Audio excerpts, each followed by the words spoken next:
We are live and recording. Okay, welcome to the appeals court. I'm Justice William Mead. This is case 23J 176-278 Whitenson Street LLC versus Linda Walls.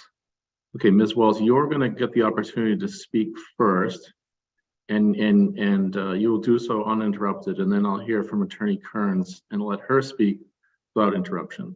So go ahead, Ms. Walls. Thank you. With regard to the, do I speak to the money issue? The only issues before me are you have to speak to your indigency, which I'm going to tell you up front, we're going to accept the fact that you're indigent like the trial court did. So the only issue that you need to speak to are your non-frivolous defenses to the eviction, okay? Okay, thank you. So with regard to that, the rent being applied in the judge's ruling, Mark Camacho does the repairs, and he never repairs anything. He repairs it in a manner that he gets to come back and just do it over and over. And I've noticed this for 10 years, not just at this property. It's just how he makes money. One of the ways he makes money. So, and currently, I messaged him. There's an ongoing issue with the front exterior door. When you come in, it doesn't hold the lock, and I had to kind of like lift. He has it shimmied with paint stirrers and whatever he does to make the door close. And so that issue comes in and out of play, and it just came in to play again recently. And he just does barely a Band-Aid fix. And is this Ms. Walls? Excuse me. Is this an issue that you raised at trial?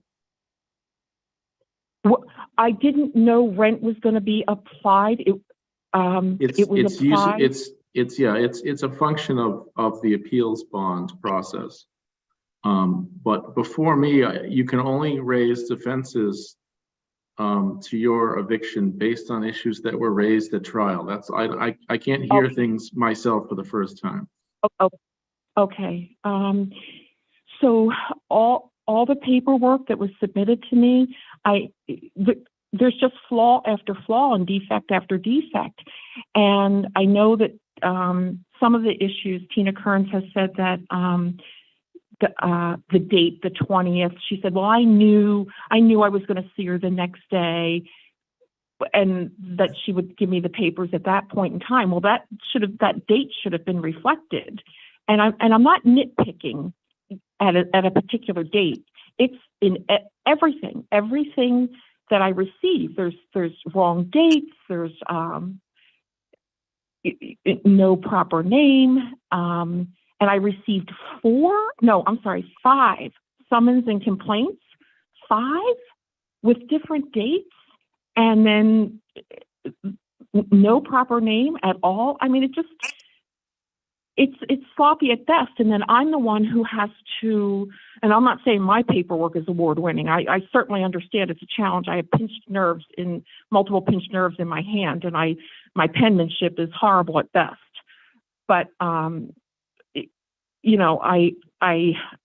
it's hard for me to make sense of what's keeping track of dates and all that sort of thing. And when I look on calendars, I find, okay, well, that was a holiday, that was a Saturday, that was a Sunday, that was and it makes it a challenging situation for me, more challenging to try to keep all the dates. And then I have to, even in court, at the trial, when the judge kept saying that I had filed something, I said, no, I tried to.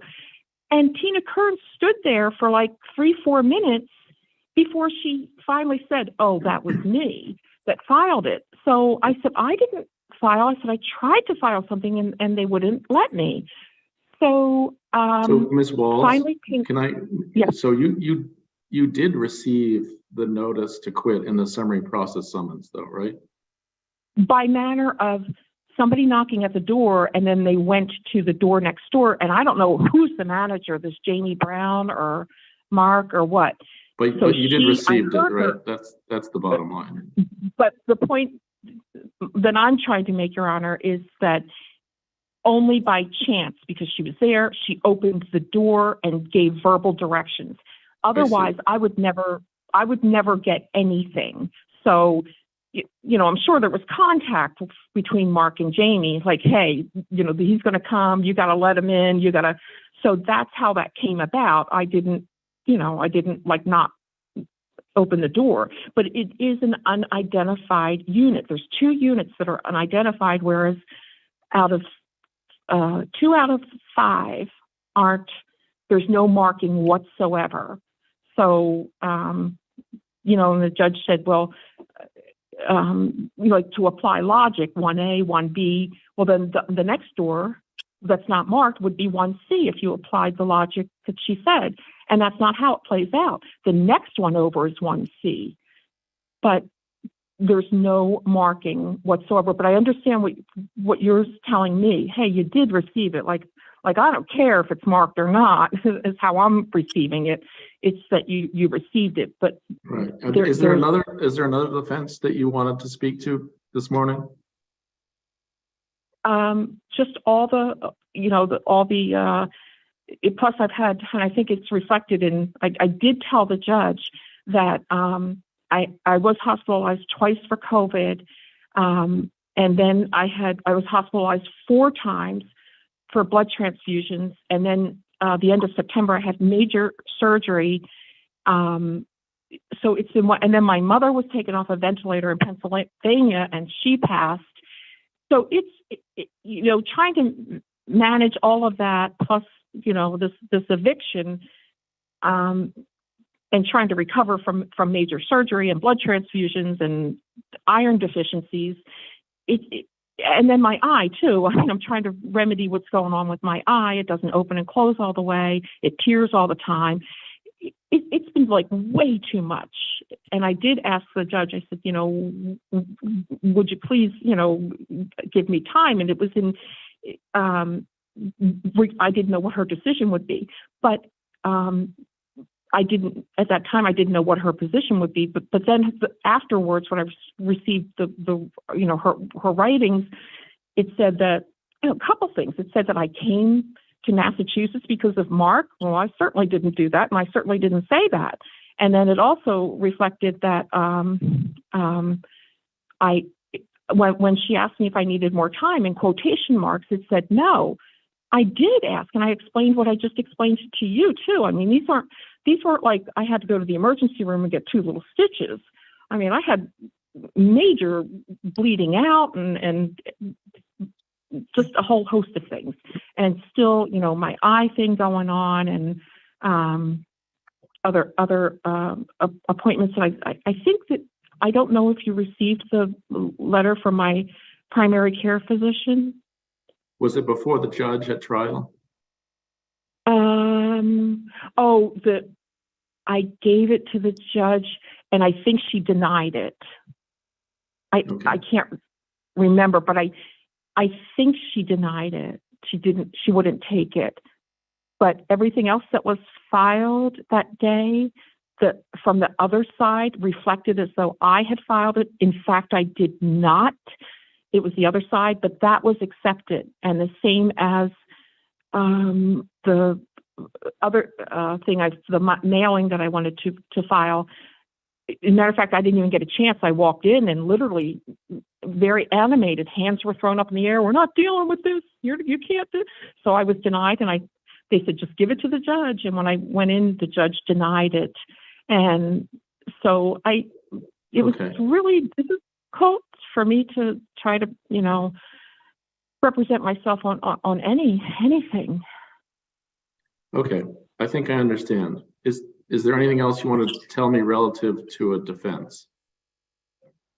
I would like to say that due to lifelong allergies and stuff, I've been very overwhelmed with perfume scents and stuff. So I am very dizzy right now and short of breath. And even the cab ride from the ferry, there was all kinds of sense in there too. So I am feeling, not great. So Okay.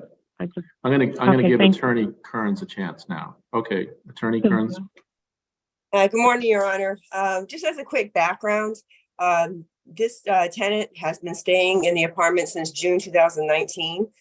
Initially, she was reluctantly invited into my client's apartment because she was homeless at the time. She had been evicted from another apartment, and my client felt bad for her. They were kind of friends before this whole thing happened. But it was meant to be a short-term situation, a short-term visit, a short-term stay. Over the period of years, my client kept continually asking her to leave because she wasn't paying any rent or any utilities. And apparently she had done that with other landlords in the past. Okay, can you speak to the defenses, please?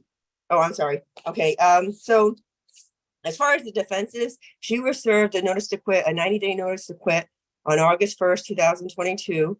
It was served on, it was dated August 1st, 2022, and she was served on August 3rd, 2022. That was the one that was filed with the court. The summary process was served November 28th, 2022. So I know she said she was confused. There was maybe one or two evictions, 90-day evictions that I had sent to her prior that I thought that should have been worded better because I know she's very good at this type of stuff. So I wanted to make sure that it was absolutely perfect when I sent it to her. And so she actually got extra time living in that house. But the one that I ultimately filed was filed on August 3rd.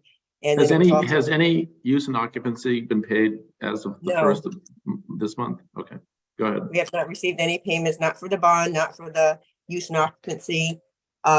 So during the trial, she never offered any type of evidence whatsoever. She filed a motion to file her answer late. The judge denied the motion to file the answer late as far as the counterclaim. So she struck the counterclaims and she struck the jury trial. And so she was allowed to proceed on her defenses only, but she had no exhibits for her defenses. She produced nothing, no pictures, nothing about the apartment, like nothing. Then when during the trial, she also admitted receiving all, the notice to quit and being served the summary process. During the trial, the judge, between the judge and the tenant, they also established that her apartment is on the only apartment on the second floor. So it's the second floor.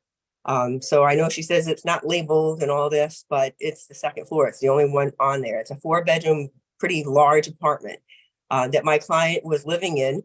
And before she came in, he was living in there, and he was, he'd go by there once every so often after he got out of work to fix it, because he was fixing it up so that he could rent it out. He manages property for a living and he owns them.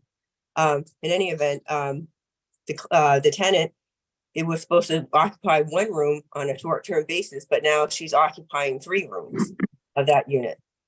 During this time, while we were in the process of eviction, I had mentioned to my client, do you have a smaller apartment that you could put her into? So at least you could finish the 4-bedroom and then rent it out, because he could make close to $2,000 a month.